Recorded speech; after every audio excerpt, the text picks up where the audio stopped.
সিন্ডিকেটৰ কথা শুনিছো আমি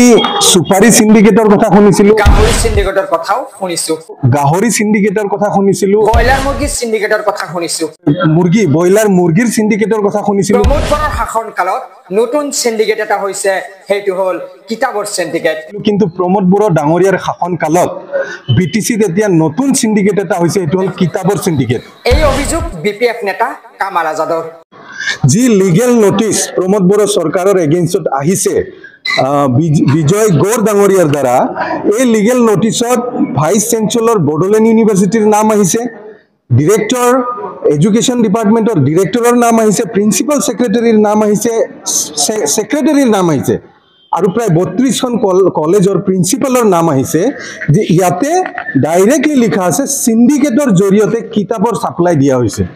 যে প্ৰমোদ বড়ো ডাঙৰীয়া যোৱাকালি কোৱা শুনিছো একোৱে হোৱা নাই বুলি এই প্ৰমোদ বড়ো ডাঙৰীয়াই কি দৰে ক'ব পাৰে একো হোৱা নাই বুলি তেওঁৰ নাকৰ তলত কি ঘটি আছে চাক আপোনাৰ তেওঁৰ নাকৰ তলত যি তেওঁৰ সেক্ৰেটাৰী এডুকেশন ডিপাৰ্টমেন্টৰ সেক্ৰেটাৰী নেক্সট টু হিম তেওঁ 40 লাখ টকা লৈছে 2 এপ্ৰিল 2025 তাৰিখে 12:41 PM তেওঁৰ ওয়াইফে ৰিসিভ কৰিছে টকাটো ৰাহুল জৈনৰ পৰা আৰু লগতে 5 এপ্ৰিল তাৰিখে 60 লাখ টকা ৰিসিভ কৰিছে অমৰজ্যোতি বৰ্মন তেওঁৰ সেক্ৰেটাৰী এডুকেশন ডিপাৰ্টমেন্টৰ সেক্ৰেটাৰী মানে 40 লাখ আৰু 60 লাখ মুঠ 1 কোটি টকা কেশ ৰিসিভ কৰিছে কিমান ভয়ানক কাণ্ড হৈছে এই লিগেল নোটিসত সেই কথা উত্থাপন কৰা আছে আৰু প্ৰমোদ বড়ো ডাঙৰীয়াই কৈ আছে একো হোৱা নাই তেওঁৰ চৰকাৰত তেওঁৰ ডিপাৰ্টমেন্টত হৈ আছে আৰু কি হৈছে আৰু যি ডিৰেক্টৰ এই ডিরেক্টরে প্রিন্সিপাল সেক্রেটারি টকা দিব লাগিব বুলি একবার 6 লাখ টকা লৈছে একবার 5 লাখ টকা লৈছে ঘুষ হিসাবে কমিশন হিসাবে লৈছে আৰু প্ৰমোদ বড়ো ডাঙৰীয়াই কৈছে তেওঁ ডিপাৰ্টমেন্টত একো হোৱা নাই আৰু চাক আপোনাৰ এই যেটো কিতাপৰ যেটো কেলেংকাৰী হল 4 কোটি টকাৰ কেলেংকাৰী এই কেলেংকাৰীত আপোনাৰ যি কুশল কলিতা বুলি আপোনাৰ লাইব্ৰেৰিয়ান ইনভলভ হৈ আছে আৰু এই যে 4 কোটি টকাৰ যে হল গভৰ্নমেন্ট নিয়মতে কি 50 লাখতকে অধিক টকাৰ যদি সাপ্লাই লব লগা হয় তেতিয়া হলে টেন্ডাৰ কৰিব লাগিব কিন্তু টেন্ডাৰৰ ৰুল ফলো কৰা নাই মানে কোনো ধৰণৰ ৰুল ফলো নকৰাকে প্ৰমোদ বড়ো ডাঙৰীয়া এই কৰিছে পাতে আপোনাৰ ভীষণ গভীৰ কথা ষড়যন্ত্ৰমূলক কথা কৰা হৈছে আৰু তাতকে গভীৰ হাৱালা হৈছে বুলি কৈছে হাৱালাৰ জৰিয়তে মানে কি পইচা সৰকাৰি টকা গৈ আকৌ ঘূৰি আহিছে কাবাৰ হাতত আৰু প্ৰমোদ বড়ো ডাঙৰীয়াই কৈছে একো নাই হোৱা তেওঁৰ নাম ইয়াতে আহা নাই কিন্তু তেওঁ মনে মনে আছে বুলি তেওঁৰ নাম উল্লেখ থকা নাই বুলি তেওঁ বাসিব বুলি ভাবিব নালাগে ইয়াতে কি উল্লেখ কৰিছে যদি ভালকে ইনকুৱাৰী হয় তেতিয়া হাই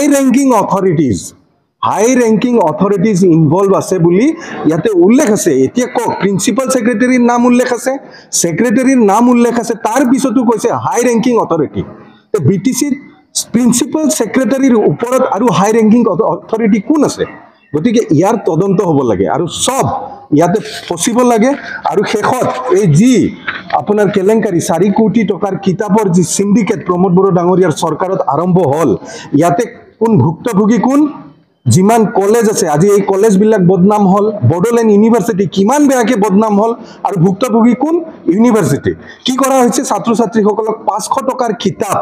পাইৰেটেড কৰি ব্ল্যাক লিস্টেড মানুহৰ দ্বাৰা সাপ্লাই কৰোৱা হৈছে আৰু এটা কিতাপ যি কিতাপৰ মূল্য 500 টকা মাত্ৰ 500 টকা সেই কিতাপ 15000 টকাকে কিনা হৈছে কিমান কেলেংকাৰী হ'ব